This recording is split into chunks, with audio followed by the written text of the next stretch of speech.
In this video, we're going to get into basically the nitty gritty to say exactly how much money you're going to be making with Turo. And I want to be really upfront with you guys. I'm going to give you realistic numbers. I'm sure you've been on a lot of different channels, a lot of different things on Reels or TikTok where people are like, oh, you can generate $2,000, $5,000 a month off of one car. I'm a believer in telling you exactly how much money you're going to make, so then you can kind of project to see exactly how much cash flow that you can get from a business like this. So to give you a realistic example, let's say, I'll actually give you an example of one of my cars. Right now, I have a Mitsubishi Mirage. It rents for $50 a day, right? So let's say that car rents for $50 a day and it rents for 15 days. That means that that car would make $750 worth of revenue, right? That's monthly. Yearly, that would equate to $9,000 a year. Now, let's say that you get two cars, right? If you get two cars, $50 a day, 15 days,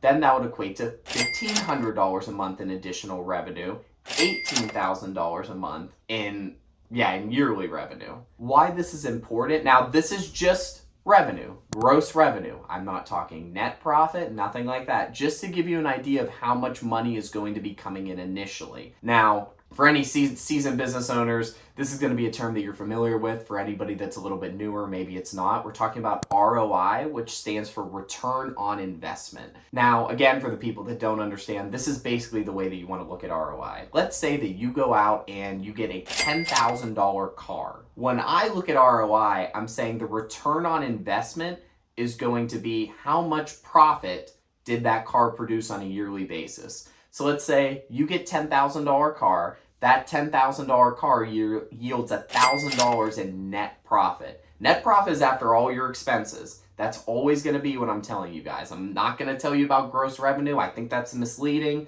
Always want it to be off of profit. So if your car brings in 1,000 and you paid 10 of net profit, that means that your return on investment is 10%. You made 10% of $10,000. So now that you understand that, now let's go into, okay, what are the specific things that you have to cover with a car on a monthly basis? So to get into essentially the nitty gritty of everything, I'm going to talk about how we get from the gross revenue down to the net profit. And the way I'm going to break this down is going to be from what is your highest cost all the way down to what is your lowest cost. Now, everyone's going to buy their cars differently, right? Some people are going to finance their cars. Some people are going to buy them outright. Some people are going to lease it. Personally, I finance the vehicle that I'm telling you guys about, so that's how I'm going to explain the example. Now, before I talk about the first payment, let's talk about the amount of money the car brings in, just to reiterate it. Car rents $50 a day, 15 days, brings in $750 a month. First cost that we have, car payment. For that car, it's specifically $300. That's first payment to worry about. Second thing that you have to do is insurance. Now, I know you've seen in previous videos that I mentioned when the car is rented through Turo, it is covered through Turo. That is true.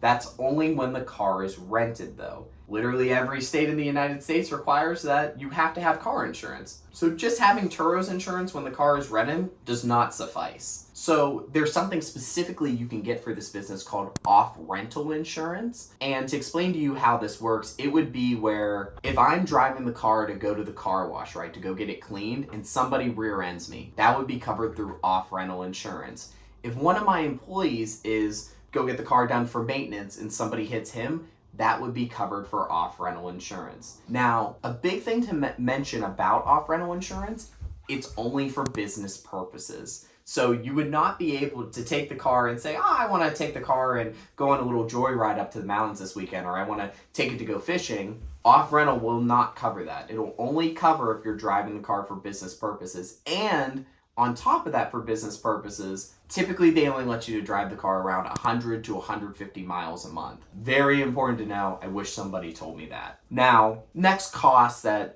I build in every month, not everybody does. There are going to be a lot of people that own cars and rent them out that tell you this isn't necessary. I think it is, which is monthly maintenance. I set aside $100 a month per vehicle. Now, this doesn't mean that we spend $100 a month a vehicle. It's just the money that we have set aside. Because, you know, cars have routine maintenance, right? They're going to need oil changes. They're going to need tires. So when you set aside this $100, which equates to $1,200 a year, it'll be enough to cover all of those expenses per vehicle.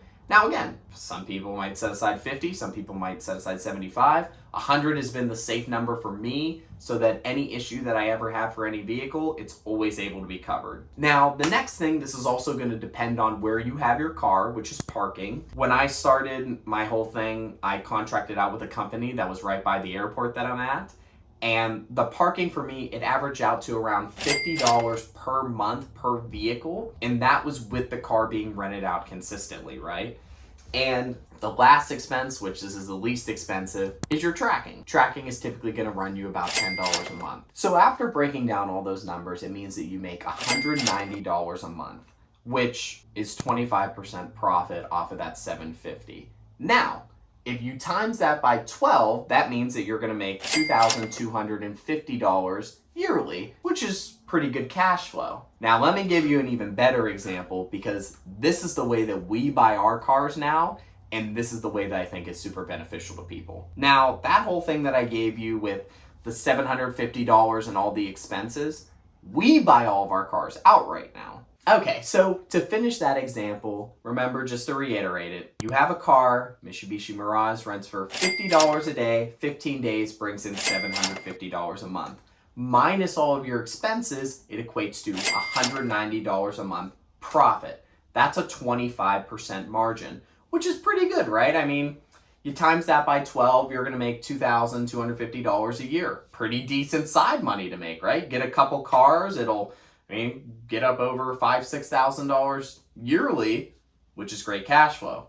Now let me show you an even better example, because this is the way that we buy the cars now, which we buy them all outright. We have connections and things that you can utilize at carrentalcoach.com, but just to break it down for you guys, specifically, we get that car that produces $750 a month. We don't have a car payment because we get it outright. Without the car payment, now that car produces $490 profit on a monthly basis. That $490 equates to 65% margin. Now, if you're taking home 65% of the money that you make on a monthly basis, I know everybody watching that is like, damn, that's pretty good. Like, how can I get a hold of that? Now, let me tell you what's even better about it, right? Remember, yearly, the car brings in $750 a month. It brings in $9,000 yearly. Now, off of that 65%, you make $5,800 yearly off of that car. Now that sounds significantly better than only making $2,250. Way better. Now, what everyone's going to be asking is, hey, how do I buy the cars outright where it actually makes sense, where I can get it for a reasonable amount that's under MSRP? Because remember, I'd say typically we'd like to get the cars for 10 to 25% under MSRP, but there are ways to buy it outright. But even better than you having to do all this research, figure out, okay, where can I get them? Who's the right person to talk to? What I want you to do is go to carrentalcoach.com and fill out that 60-second survey. Now, what the survey is going to tell me is if you qualify directly to work with us. If you qualify directly to work with us, then I can show you how you can bring in that 65%, $490 monthly, $5,800 a year. That could be money that's going right into your pocket. So if it's something that you're interested in, go fill it out. And what's nice is that if you do qualify to work with us, you're gonna get a call directly from me. You're not gonna talk to any salesperson or anybody that doesn't know the business. You're gonna get on the phone with me and I'm gonna dissect it to see exactly what's right for you. All right, so the next thing I wanna talk about is the tax advantages that you can utilize when you're purchasing vehicles. Now, I'm not a CPA, I'm not a tax advisor. If you do want to get specialized knowledge, please contact your local CPA or tax advisor. But when you do go and talk to those people, let them know that when you get these cars, you can claim depreciation on them yearly. So whatever the car depreciates at a yearly value, you can deduct that from your revenue, and essentially it should make it where you don't have a significant tax burden on a yearly basis. Now again, contact your CPA for how to do that, because I don't know the specifics. I have a very solid CPA. If you do want a recommendation, again, go to Car Rental Coach. Maybe you qualify to work with us. I can give you that recommendation. But yeah, definitely figure that out, and hopefully it's something that works for you guys. All right, so if you want to stay up to date on everything in the car rental business, everything on Turo, anything in reference to how you can boost your Airbnb profits using Turo, watch one of these two videos that are up here and they'll keep you up to date on everything that we have coming.